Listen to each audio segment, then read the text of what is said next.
so that consistency is what typically makes an asset very valuable to a potential acquirer. What we often say is that buyers are buying performance, but looking for opportunity.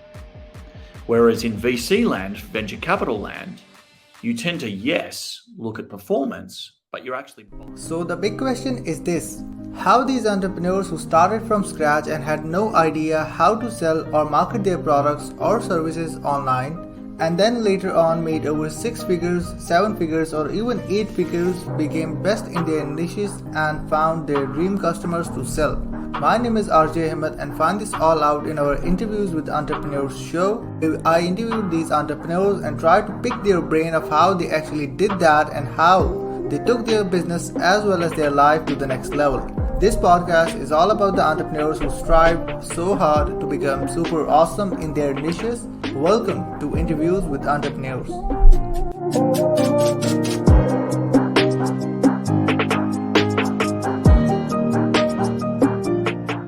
Welcome to Interviews with Entrepreneurs show, where we interview entrepreneurs who are super awesome in their niches. And guys, RJ here, back again with an amazing guest on our show.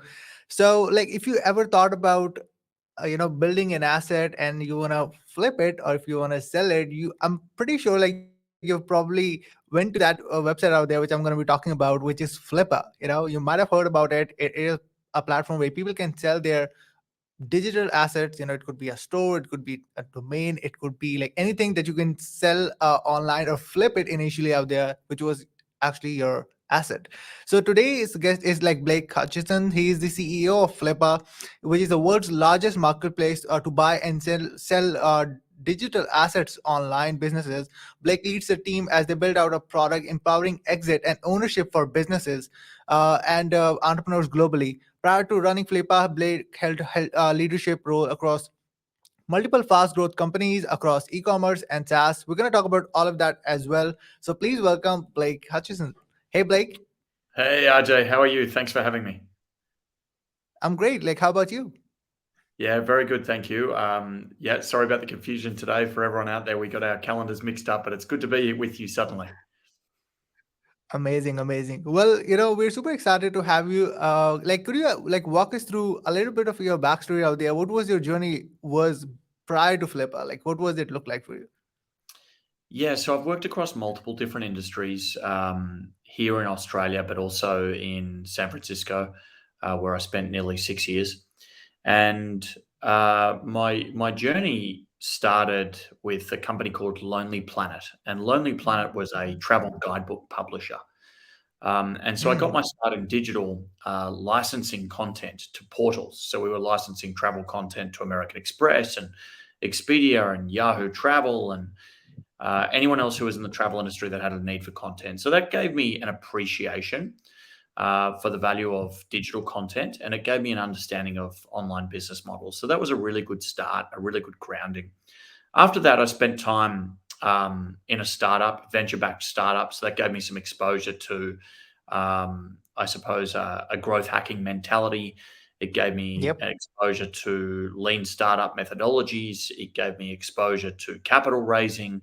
And that was really, really healthy to round out my understanding of, the differences between the way a corporate operates and the way a startup operates, which is quite pronounced. I started my own business, which, as the story goes, I ended up selling on Flippa. And that was really exciting. And that was back in 2015. I then joined a cloud accounting software company called Xero, which is one of the fastest growing SaaS businesses in the world.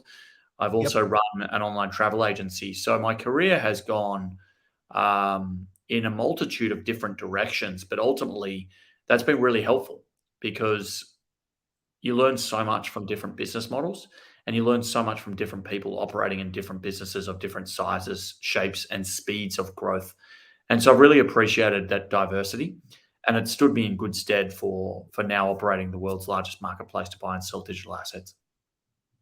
Oh wow! This is, first of all, this is so cool that you've worked in so many different, I would say, different markets into different sort of industries out there, and got that sort of experience. One thing I want to know about that you mentioned in your story is you finally understood the difference between a corporate running a company versus a startup running a company. So like, what is the initial difference between all of those? Like, what do you have learned, like, a difference between those? Yeah, it's a really good question, RJ. I think that there's a few things. The first thing I would say is the speed at which things get done. And that's a really basic one. And so, generally speaking, and so as a result of that, decision making is more considered. And as well as decision making being more considered, the people who are in charge of the business units, they're not as incentivized to disrupt. And so the status Mm, quo tends to be rewarded more than a focus on change.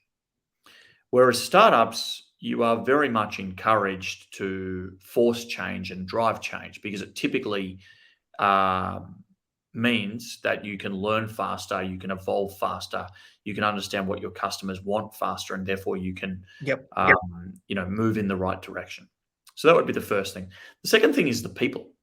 So it's a different type of person that chooses to sit at their desk in a corporate.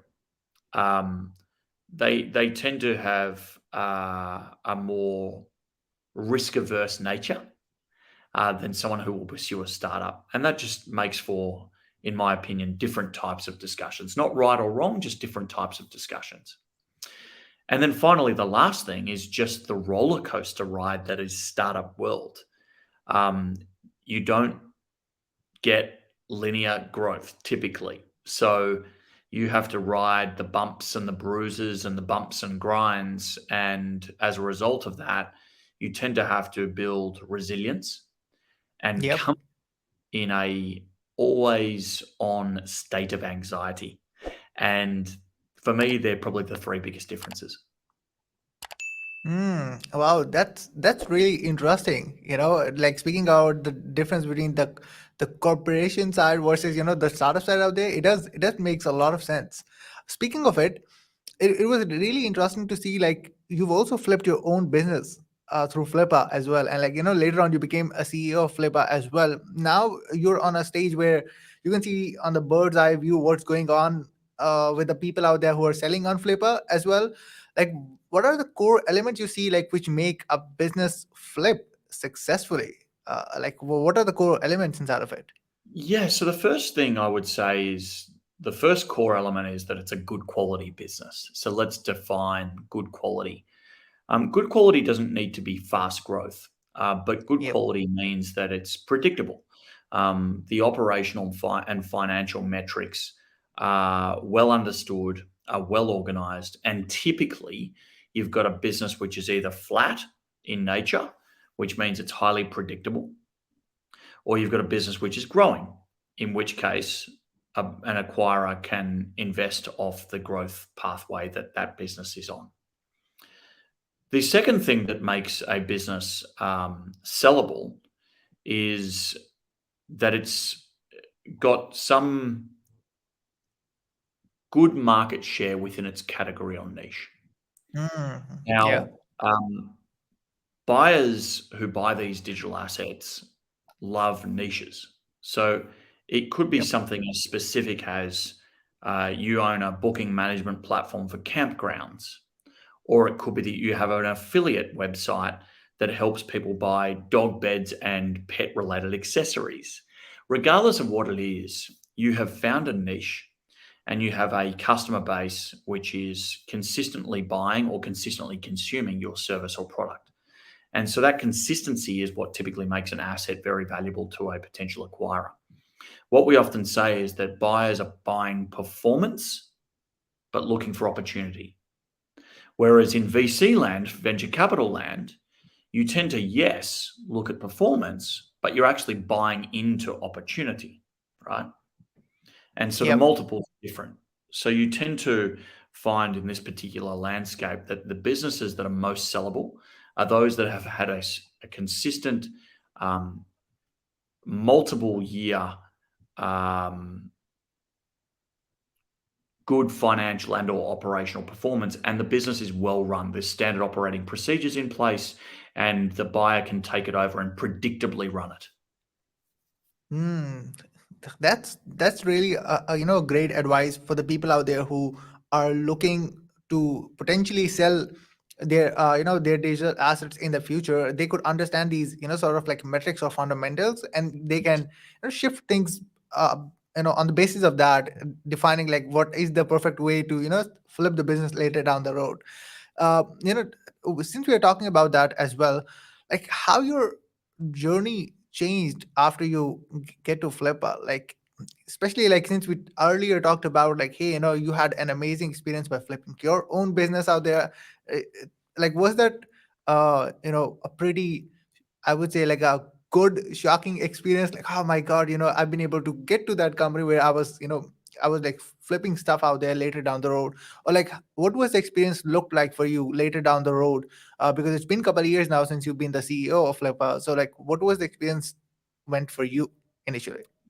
So I think the experience initially was one of surprise because the marketplace was Australian based but with a global audience, Yep. and that's always impressive to see that you can have a bootstrapped profitable business operating out of Australia on the other side of the world, where 75 to 80% of their income is coming out of the United States and the rest of it is UK, Southeast Asia, other markets, and very little operation in Australia. So I was joining a company that wasn't well known in Australia, but did have a decent brand name elsewhere.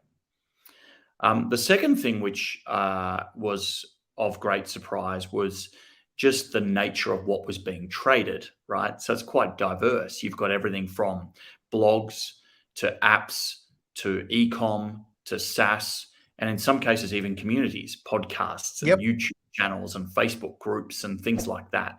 So the diversity of the asset range surprised me. And the other thing which I would probably mention is, of course, we're a marketplace. So the first thing I had to understand, well, which side of the marketplace is most challenged? Which side of the marketplace do we have scarcity? And the reality is, the answer to that is there's lots of buyers, but there's actually less awareness among business owners around the world that they can actually exit. And so what became abundantly clear to me that this was a game of awareness. You actually had to tell enough small business owners that there was an opportunity to exit. And so for a long time, Flippa didn't have a sales and marketing function. So when I joined, it was just a team of engineers. And so as a result of that, we had to change and flip um, the way we operated. And so we built a customer centricity to our offering. So Hmm. we built in a sales team for the very first time. We built in marketers for the very first time. We built in verification and validation for the assets for the very first time. And so all of these changes have been really critical in improving the positioning and perception of Flippa. Okay. Since you talked about diversity out there, I know like it's pretty diverse everywhere. Like say, I'm in Pakistan right now, which is as we talk about, like it's definitely a third world country, right? But I know a lot of bloggers here in Pakistan out there who teach how to create your own blogs and then how to flip it on Flippa, and there are a lot of them I know personally as well, which is amazing to know. Like now they go in and create that awareness in the other side of the world. Like there is something like Flippa where you can build assets and then flip it down the road as well, which is amazing. uh Speaking of that, like what do you think is the initial mistakes people make while doing it? Yeah, so it's a really good question because we would never encourage someone to just go and buy an asset without having an appreciation for the category, or an understanding of the business model or a skill set that they can apply to the business. So it's never quite as easy as it seems, right? So 100%. when someone buys a business for $50,000, the most important thing is that they spend their first year learning the business and getting it to operate at the same level that it's been operating, not growing it, but not declining it, just keeping it at that level. So understanding how that business or asset has been operating for the last 12 Hmm. months. What are the standard operating procedures? How do you ensure it's like an insurance policy, right? What do you need from the current business owner to ensure that when you take it over, it has the highest possible chance of running at least the same level? The biggest mistake people make is thinking that these businesses and assets are passive. The second biggest mistake people make is spending too much on their first acquisition. And it's Got it. really important, right? Because we have businesses and assets of all sizes on Flippa.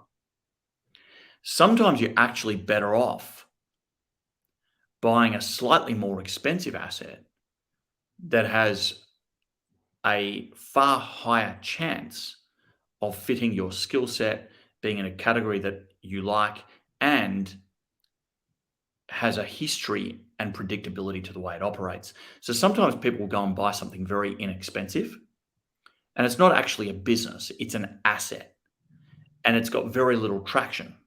So you're buying the opportunity. That's a challenging thing because it essentially means you have to be an entrepreneur. Whereas you're actually better Exactly. off buying something that's a little bit bigger, that has been predictably run for multiple years, because then you're less of an entrepreneur and you're actually just an operator. And an operator is actually a far easier pathway than being a true entrepreneur, where you've got to do things, innovate from start to finish, find your first 100 customers, find your first 1,000 customers, make sure you don't run out of money while you're doing that. Whereas if Yep. something's making $5,000 a month and has been making $5,000 a month for 3 years straight, I guarantee you when you take it over, it's more likely to be making $5,000 a month than anything else. So it's all Yep. about predictability. Oh, wow. So predictability plays a major role in doing the due diligence while buying the business, right? Yes. So when you do your due diligence, you want to understand, what's the cost base? Has the cost base increased? Has it decreased? Does it fluctuate? If it fluctuates, what are those expenses? What is it that's happening throughout the year that ensures that this business continues to operate? You need to understand that cost base. What is the hosting Yep. cost?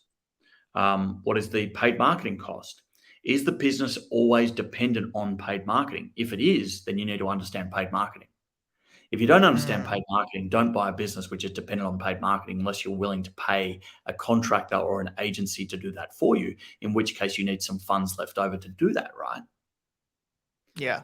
And then when you look at revenue, is the revenue consistent? Is there a high refund True. rate? Is there a high churn rate? Is there a consistent advertiser that consistently uses that platform to acquire its customers? All of those questions need to be asked. Write down a checklist, and your checklist is different by business model. Critically, don't buy into a business model if you don't know how the business model works, Mm, yeah, right? definitely. Everyone says, I want a SaaS business. I want a SaaS business. I want a SaaS business. SaaS businesses are actually some of the hardest businesses in the world to True. continue to upkeep, because it typically requires technology. And if it doesn't require technology, there's probably very little defensibility into it. And if it requires technology, then you've got to have the capability, or at least have the resource, to keep it going at a level that your customers expect. The other thing about SaaS is, if you have a high churn rate, then you're almost not a SaaS business. Yeah. So you've got to look at so many different variables and factors when you consider buying a digital asset. But look, it is an asset class. It is an asset class, much like buying a house, buying an NFT, buying stocks. It's an appreciating asset class. It's also less costly to enter for the first time as an asset class. Buying a house is more expensive than buying a website, typically. And the yield you'll get Yep. on a business, if it's consistently performing, is typically higher than the yield you will through a rental property. So there's lots of benefits. But we always say to our customers, it's a very exciting space. We want you to be excited, but take your time and make your decision in a very considered way. Oh, wow. This is definitely like the people who are actually watching it. This is definitely like a checklist or a master class out there of the do's and don'ts, like what you do, what you avoid doing. Like you should go in and like especially like make some notes. Like I'm also like learning a lot of things inside, like moving down the road. If I'm gonna be flipping something out there, I'm gonna be having all of those elements in place first, or like the do's and don'ts first before are doing anything. Because whenever, honestly for me as well, like whenever I think about, let me do some research of buying businesses, I go to Flippa, start searching on all of those, things I'm supposed to be thinking about of buying or so, or like, let's say selling or so, like all the way comes to that thing. But yeah, like as you mentioned, that things make so much sense even right now. uh, since you came to Flippa out there later down the road, obviously you uh, you know grew out yourself and had the ability to manage so many people in your team. Particularly, like most people don't have the mental bandwidth of even handle like 3 or 4 people out there. They went nuts, and then they're like, we don't know how to manage it and stuff like that out there. First, what have you actually learned uh, in terms of like the team management, and what's your advice going to be for a lot of people out there who obviously have to have the ability of mental bandwidth of growing their team as well? Yeah, that's a really good question.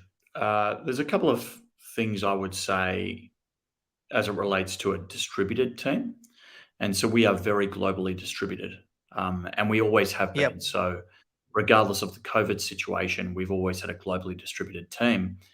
And so, setting really, really clear expectations is critical, and communicating what is important to the business at any given time, and ensuring that people have an impact focus to what they do. And so, our three values are eager for success, be human, and impact focused. So, what that means is that we want people who are always pursuing a better result. It means that we want people who, when they think about what they do when they wake up in the morning as it relates to Flipper, they think about the single most high impact item.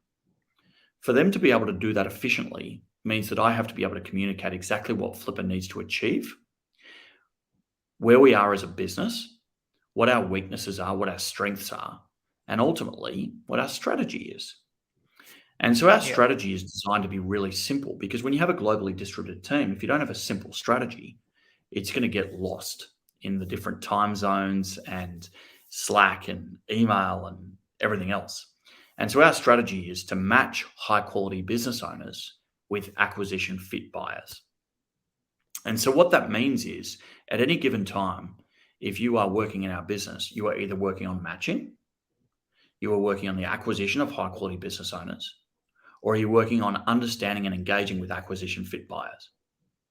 And so those three things, match high quality business owners to acquisition fit buyers, they are our three pillars that we operate our work streams around. And every department has to orientate and focus on those pillars. And so that makes management of the team a bit easier, because we communicate so transparently about what we're up to and the expectations around that. So it means like setting the priority right for the team out there so that they know like whatever the outcome they're going for, the priorities are those certain things, right? That's correct. That's correct. The other thing is just the way you want people to work, right? So I would far prefer that we went quick, that we made mistakes, that we were able to learn, and as a result of learning, we were able to then move today rather than tomorrow. Because the problem with indecisiveness and the problem with strategy is it tends to take a long time to think through and make decisions around. Whereas if you simplify your strategy and you execute more than you do strategize, you tend to have a better indication of where to go next. Mm. Yeah, love it, love it. Like these points are definitely valuable to understand because in the team perspective out there, these are definitely some of the concerns most people have. As I mentioned earlier about like the bandwidth, because people don't actually know like what to do, how to initially move that workforce forward, how to push things forward out there, because it's different between like hiring the people out there and let them be there versus hiring the people out there and make them the part of the mission to move things forward. Yeah. Like it makes so much sense. Well, like I don't want to take like a lot of time out there for you at the moment out there. I know like it's super late over there. Where people can follow you and be the part of your world out there and listen to your wisdom out there for the things that you want to say. Yeah, thank you so much, RJ. I really appreciate the opportunity. Get me on LinkedIn. You can find me pretty easily. I'm Blake Hutchison. Type in Blake Flipper and you'll find me. I'm on Twitter at Blake Now. Of course, if you want to get me directly, just get me at Blake at Flipper, blake at flipper.com. I love engaging with our community. I do that very regularly, speak to our customers all the time, taking on feedback, helping them out. So just reach out, and I'm happy to be of service. Awesome. So I will post up the links in the show notes and also in the description down below so people can be able to contact Blake as well. Well, Blake, thank you so much for being on the show today out there. Any last thing that you want to say before we round the show up? No, get involved in the digital asset class. It's a good asset class to be in. It's only growing as we speak right now. So you're still early, plenty of opportunity. Don't worry too much if you haven't entered the space yet, and we look forward to seeing you soon. Awesome. Yeah. Well, guys, thank you so much for watching. We're definitely going to see you guys in the next episode. Until then, peace out.